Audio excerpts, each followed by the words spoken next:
Hello students, good morning. आज हम अपना वापस से वही चैप्टर 9 चैप्टर शुरू करेंगे।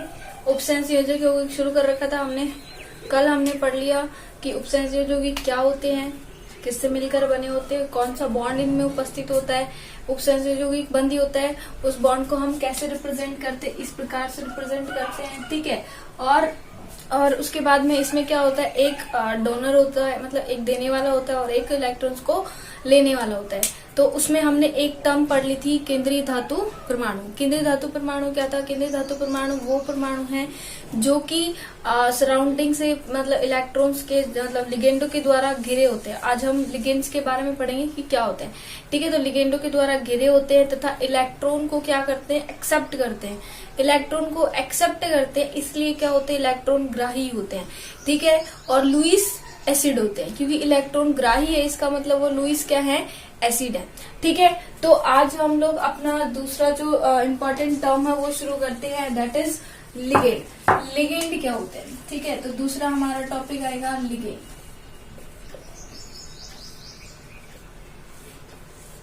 ठीक है। लिगेंड क्या होते हैं? अब देखो, मेटल के लिए हमने क्या बोला कि उसके ऊपर पॉजिटिव चार्ज होना चाहिए। दूसरी चीज, उसके ऊपर उदासीन भी हो सकती है। ठीक है। पॉजिटिव चार्ज या उदासीन होनी चाहिए। दूसरी चीज उस पर क्या थी, वो इलेक्ट्रॉन एक्सेप्ट करनी चाहिए। यहाँ पर जब लिगेंड है तो हम लोग देखो, आपने क्या पढ़ा था, K4FeCN6, यही था हमारा कंपाउंड। तो इस कंपाउंड के लिए हम लोग क्या लेते हैं कि यहाँ पर Fe क्या है, सेंट्रल मेटल। तो लिगेंड जो यहाँ पर ये साइनाइड जो है, ये यहाँ पर किसका काम करेंगे, लिगेंड का। अगर Fe यहाँ पर दे रहा है, Fe यहाँ पर ले रहा है इलेक्ट्रॉन, तो साइनाइड इनको इलेक्ट्रॉन क्या करेंगे, देंगे। तो यानी कि लिगेंड वो स्पीसीज होती है जिनके ऊपर एक्स्ट्रा में क्या होता है, नेगेटिव चार्ज या एक्स्ट्रा में इलेक्ट्रॉन पेयर क्या होते हैं, उपस्थित होते हैं। एक्स्ट्रा में इलेक्ट्रॉन पेयर या लोन पेयर जिसको हम लोग बोलते हैं, वो क्या होते हैं, उपस्थित होते हैं।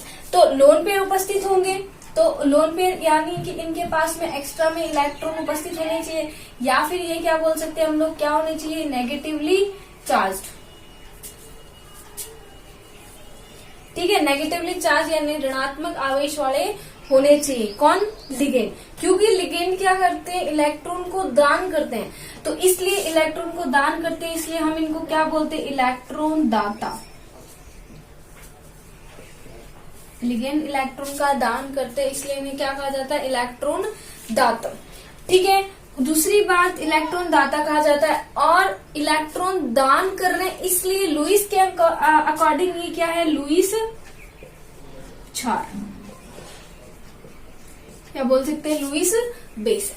ठीक है। अब ये हो गए लिगेंड्स के नॉर्मल कैरेक्टर के। लिगेंड्स क्या होते हैं, जैसे हम लोगों ने मेटल के पढ़े थे, ऐसे ही नॉर्मली ये लिगेंड के कैरेक्टर है कि लिगेंड्स क्या क्या होते हैं। अब उसके बाद हम लोग पढ़ेंगे कि लिगेंड कैसे कैसे कितने प्रकार के होते हैं। एक्चुअली लिगेंड्स बहुत प्रकार के होते हैं। तो लिगेंड्स में दाता परमाणु जो है, जैसे मान लो हम लोग यहाँ पे ले रहे हैं साइनाइड। साइनाइड है, ठीक है। यहाँ पर कार्बन भी इलेक्ट्रॉन देता है, नाइट्रोजन भी इलेक्ट्रॉन देता है। अगर कार्बन इलेक्ट्रॉन देता है तो इसका नाम कुछ और होता है, अगर नाइट्रोजन होता है तो इसका नाम कुछ और होता है। वो हम आगे पढ़ेंगे कि इसके बेस पे क्या क्या है। अभी फिलहाल आप बस इतना देखिए, अगर मान लो यहाँ पर क्लोरीन होता, क्लोरीन के अंदर तो Cl ही अकेला ही एलिमेंट है ना, तो क्लोरीन अपने क्या देता है, इलेक्ट्रॉन देता है। तो क्लोरीन अकेला देने वाला है। ठीक है। तो जब एक ही प्रकार से ये दे सकता है इलेक्ट्रॉन क्लोरीन, तो एक ही बॉन्ड बनाता है। यानी कि जो लिगेंड्स में जो दाता परमाणु है, जो देने वाले एटम है, उनके आधार पर लिगेंडो का वर्गीकरण किया गया। तो किसके आधार पर किया गया, दाता परमाणु के आधार पर। ठीक है। अब दाता परमाणु के आधार पर हमारे जो लिगेंड्स हैं, क्या लिखेंगे हम लोग हेडिंग, दाता परमाणु के आधार पर।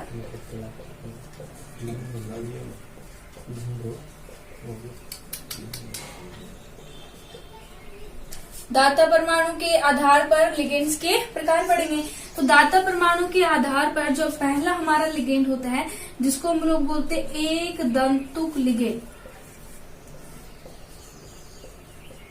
इंग्लिश में इन्हें कहा जाता है मोनोडेंटेड।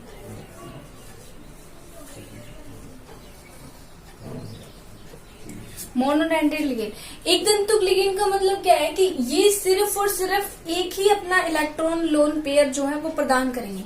एक लोन पेयर जैसे कि मान लो क्लोरीन है, क्लोरीन अपना एक लोन पेयर एक ही बॉन्ड बनाएगा, ठीक है। ऐसे ही आपका H2O जो होता है वो भी सिंगल बॉन्ड ही बनाता है, एक ही बॉन्ड से जुड़ा होता है।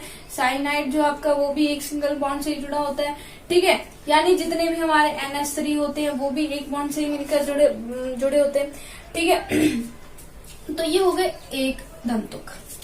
अब देखो एक दंतुक के अंदर भी ये तो हमें समझ में आ गया, एक दंतुक है मतलब वो एक बॉन्ड बनाएंगे। अब एक दंतुक में भी आप यहाँ पे देख रहे हो क्लोरीन के पास तो क्लोरीन के पास तो नेगेटिव चार्ज है, तो ये तो नेगेटिवली चार्ज हो गया। H2O और NH3 कैसे होते हैं, कोई चार्ज दिख रहा है क्या इनके ऊपर?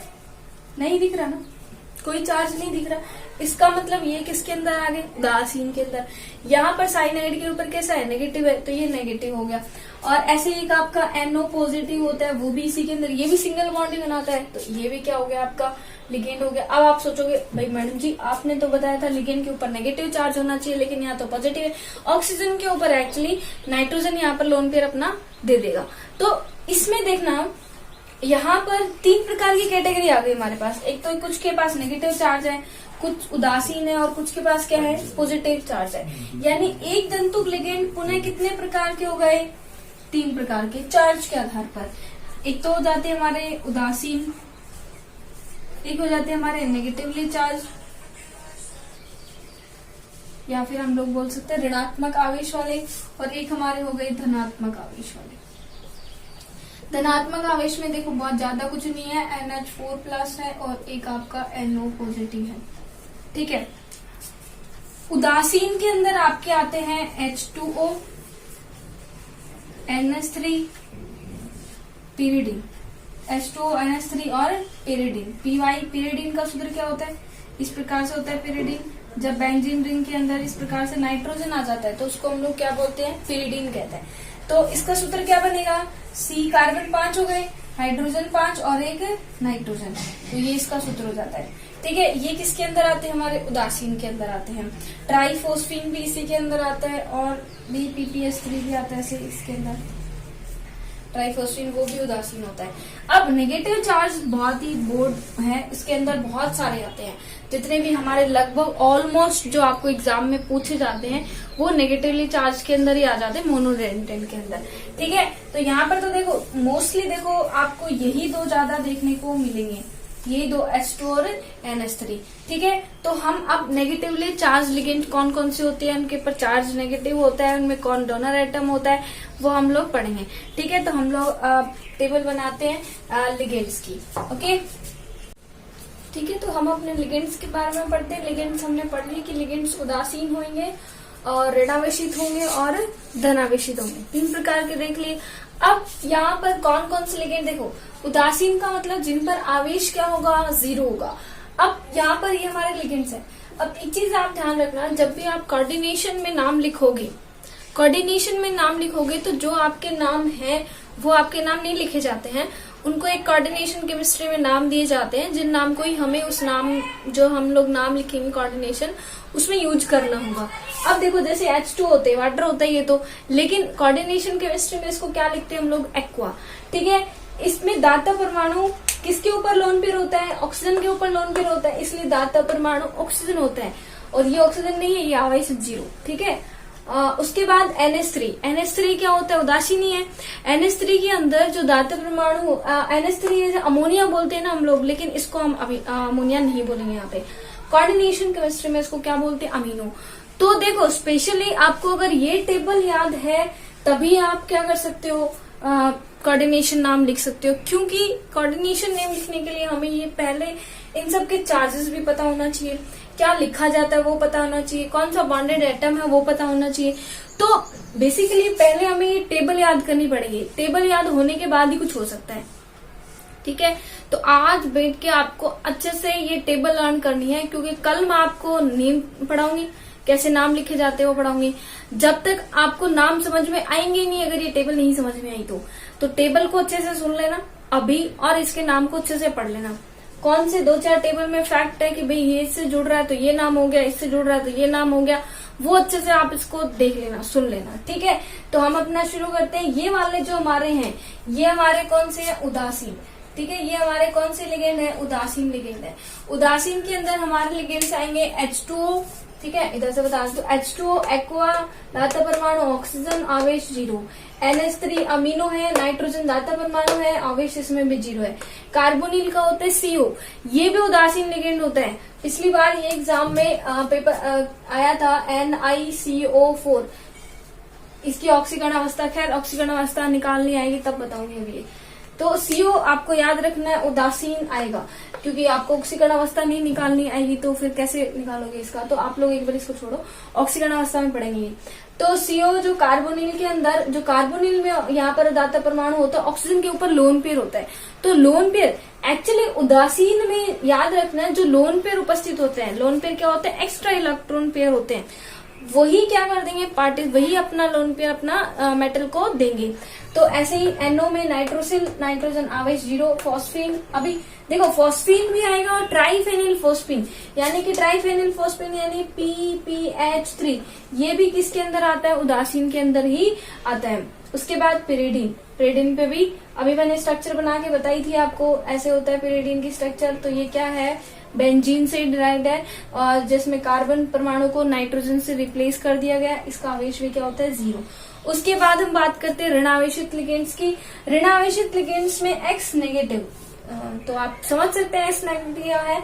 X नेगेटिव है यहाँ पे chlorine negative, bromine negative, iodine negative, fluorine negative, ये सारे हैं। X नेगेटिव का मतलब क्या है?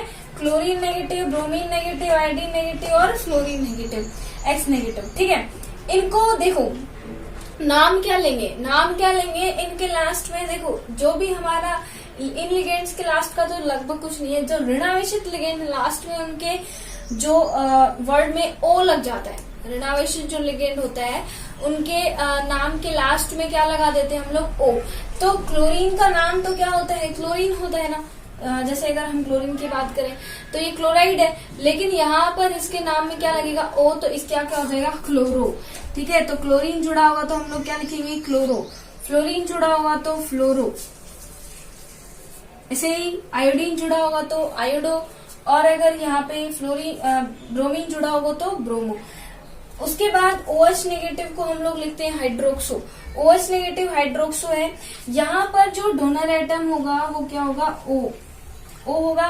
तो डोनर एटम क्या है हमारा? O। अच्छा, इसके अंदर भी चार्ज क्या होगा? -1, क्योंकि माइनस ही दिख रहे हैं। साइनाइड में देखो, साइनाइड का केस इंपॉर्टेंट है। साइनाइड में इसको हम 2 तरीके से बॉन्डेड कर सकते हैं। या तो एक बार इसका साइनाइड क्या हो, अपने मतलब साइनाइड के साथ बॉन्डेड होगा, तब इसका नाम हो जाएगा आपका साइनो, ठीक है। अगर साइनाइड के अपोजिट में नाइट्रोजन से बॉन्डेड हो जाता है तो इसका नाम हो जाता है, इसके आगे लग जाता है आइसो, और आइसो साइनो इसका नाम हो जाता है, ठीक है। तो इसका नाम हो जाएगा आइसो साइनो। इसका भी चार्ज क्या होगा? -1। उसके बाद नाइट्रो है, देखो इसका भी केस इंपॉर्टेंट है। एक तो ये मैंने केस इंपॉर्टेंट बता दी, एक ये देखो इसके अंदर NO2- है, NO2- है, इसका नाम क्या हो गया? नाइट्रो। इसके अंदर नाइट्रो के अंदर जो आपका जो डोनर एटम है वो आपका क्या होगा? N। अगर इसी को आप क्या लिखते हो? ONO की फॉर्म में लिखते हो तो इसका नाम हो जाता है नाइट्राइटो, ठीक है। इसका नाम क्या हो जाता है? नाइट्राइटो। तो आपको देखना है कि N से बॉन्डेड दिया है O से, अगर O से दिया है तो नाइट्राइटो, N से दिया है तो नाइट्रो, ठीक है। तो नाइट्रो में N और नाइट्राइटो में O, ठीक है। उसके बाद नाइट्रो में भी -1, नाइट्रोटो में चार्ज तो -1 रहेगा। उसके बाद H- जो है वो क्या हो जाएगा आपका? हाइड्रिडो, जिसमें H और -1 चार्ज। NH2- इसमें देखना, एक आ गया था हमारा NH3 अगर आएगा तो अमीनो, एक आ गया NH2 यानी एक हाइड्रोजन कम हो गया। एक हाइड्रोजन कम हो गया तो उस पर एक माइनस चार्ज आ गया, एक माइनस है तो -1 चार्ज रहेगा। इसका नाम होगा एमिडो। इसका तो एमिडो है, इसका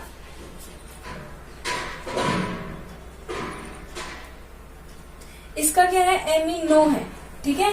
इसका क्या है? एमिनो है, इसका एमिडो होता है।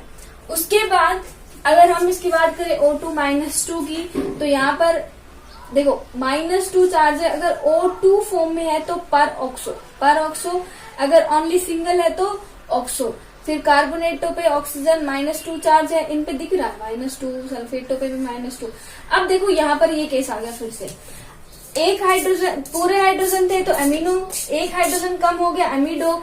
अगर 2 हाइड्रोजन कम हो जाते हैं, सिर्फ एक हाइड्रोजन बचता है, तो कितना चार्ज आ जाएगा? -2। और -2 जब चार्ज आ जाएगा तो इसका नाम हो जाएगा इमिडो। ठीक है, क्या नाम हो जाएगा इसका?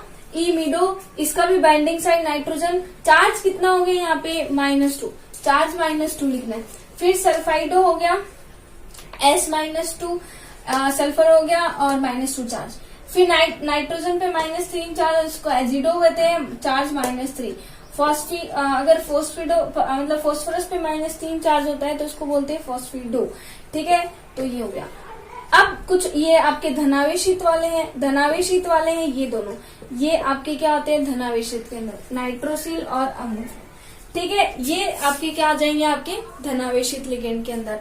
तो इस टाइप से आपको ये पूरा टेबल को लर्न करना है। टेबल लर्न करने अच्छे तरीके से। ठीक है, टेबल लर्न जब तक नहीं होगी तब तक आप मतलब पूरी अच्छे तरीके से नहीं कर पाओगे। ठीक है, तो उसके बाद जो हमारा दूसरा आता है वो आता है द्विदंतुक लिगेंड।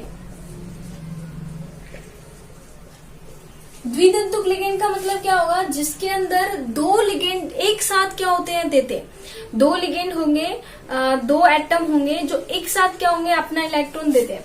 तो इसके अंदर जैसे आपका आता है पहला इथिलीन डाइअमीन।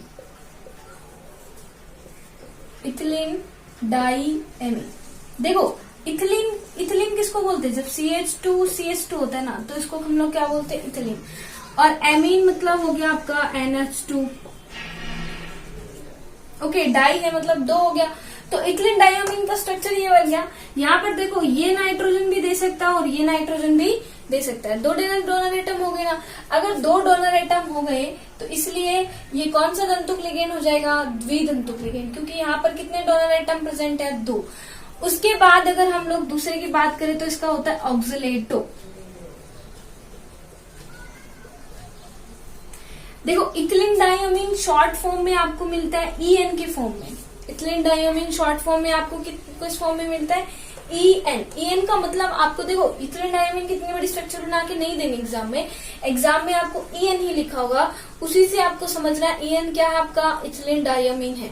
अब देखना मुझे यहाँ पर बताना, चलो मैं इसका साथ में बता देती हूँ।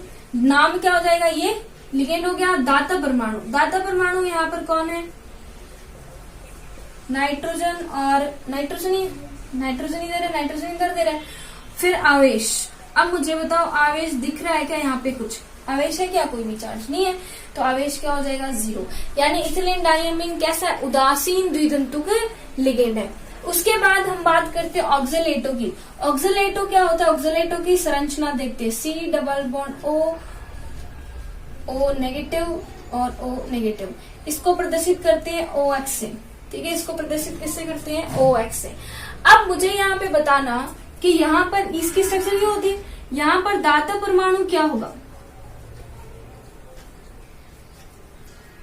दिख रहा है साफ साफ, ऑक्सीजन पे है नेगेटिव चार्ज, तो दोनों ही दाता परमाणु होंगे, तो ऑक्सीजन और ऑक्सीजन। ठीक है, अब ऑक्सीजन दाता परमाणु होंगे। उसके बाद हमें देखना है आवेश। बताओ पूरे पे कितना आवेश है? 2 है, माइनस का एक ये है और एक ये है, तो -2। उसके बाद तीसरा इसके अंदर एग्जाम्पल आता है ग्लाइसिनेटो।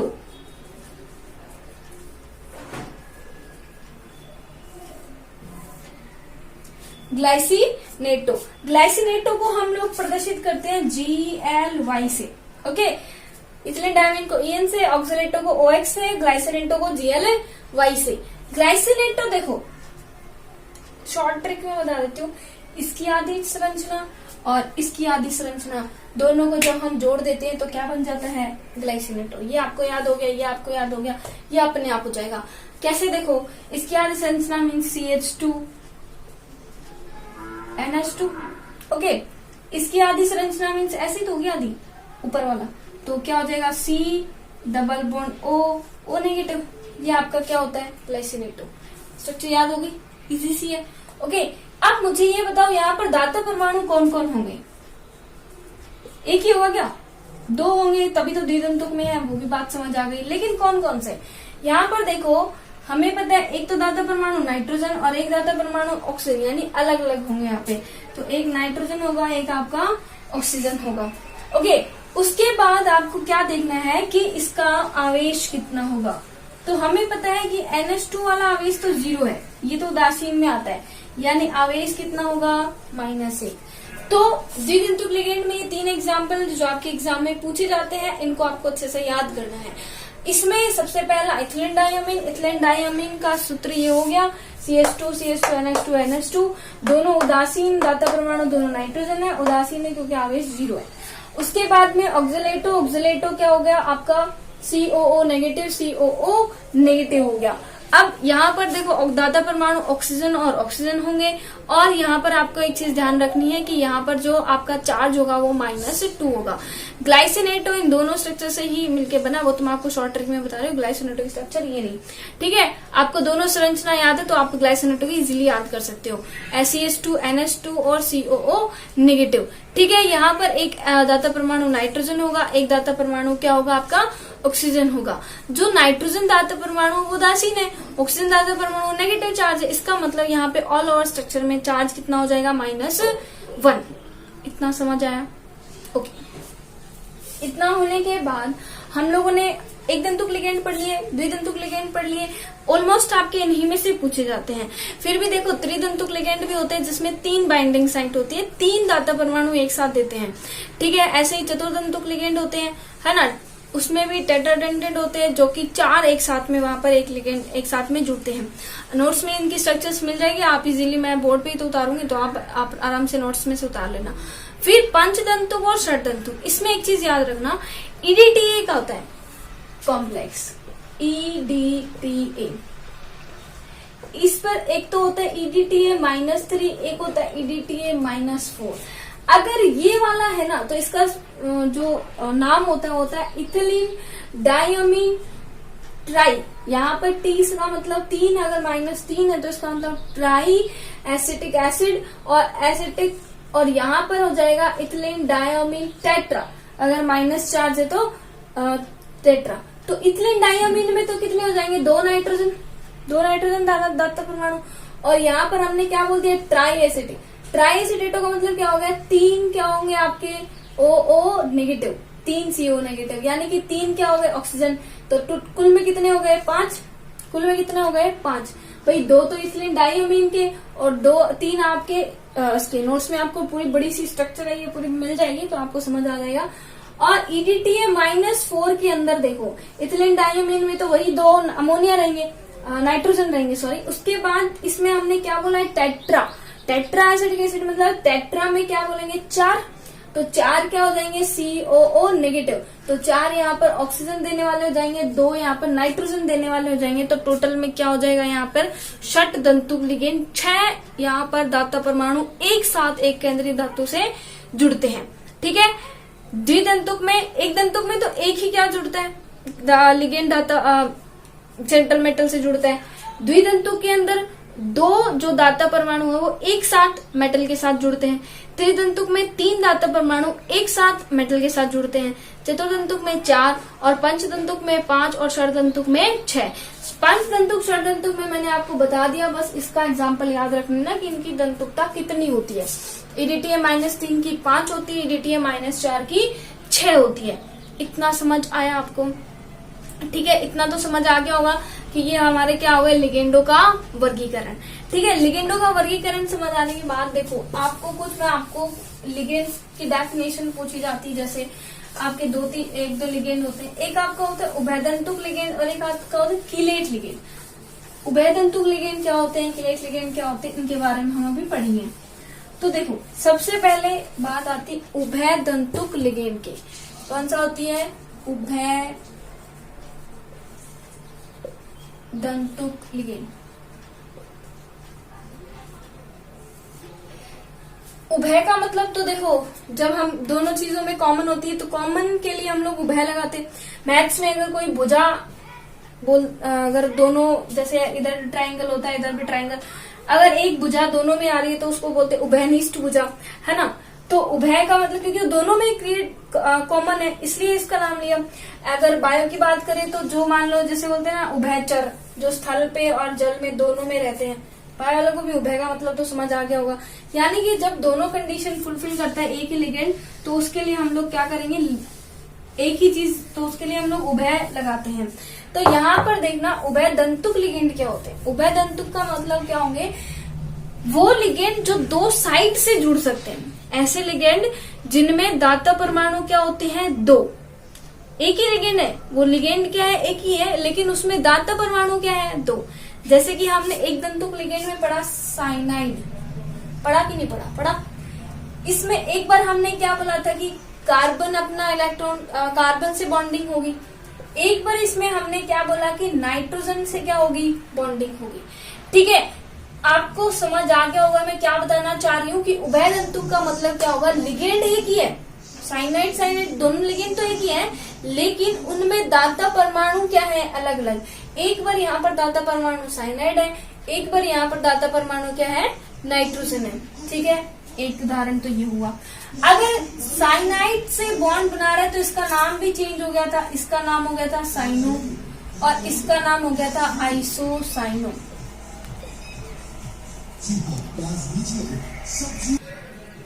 तो कार्बन अगर बाइंडिंग साइड है तो नाम हो गया साइनो, अगर नाइट्रोजन बाइंडिंग साइड है तो इसका नाम हो गया आइसोसाइनो।